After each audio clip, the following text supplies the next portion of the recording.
গুঞ্জনটা লম্বা সময় ধরে দুই আমেরিকান চমজ রোনান আর ডেকলান সুলিভান চড়াবেন বাংলাদেশের জার্সি। অবশেষে লাল সবুজে এই দুই প্রবাসী অনূর্ধ্ব 20 সাফ চ্যাম্পিয়নশিপের ক্যাম্পে। বড় ভাই কাভান সুলিভান বয়সভিত্তিক পর্যায়ে রিপ্রেজেন্ট করেছেন মার্কিন যুক্তরাষ্ট্রকে। সুযোগ রোনান আর ডেকলানের সামনেও ছিল মার্কিন জার্সি গায়ে জড়ানোর, কিন্তু নানুর দেশের মায়ে পড়েই বাংলাদেশে আসা এই টুইনের। I just want to say right now how honored I am to be wearing the red and green finally. I know it's been a long time coming. I know the fans have been waiting for this.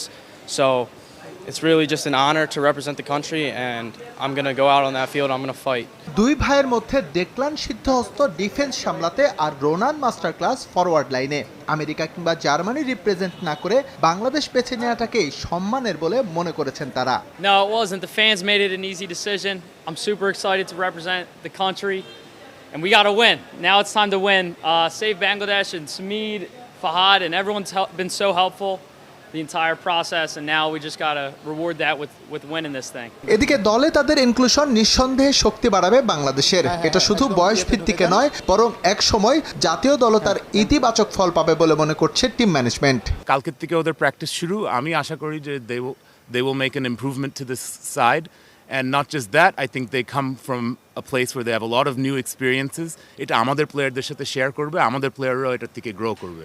Ronan আর ডেকলানের বাবা American, মা জার্মানির, তবে তাদের নানু বাংলাদেশি। সেই সূত্র ধরেই লাল সবুজের জার্সি গায়ে পড়া সুলিভান ব্রাদার্সের।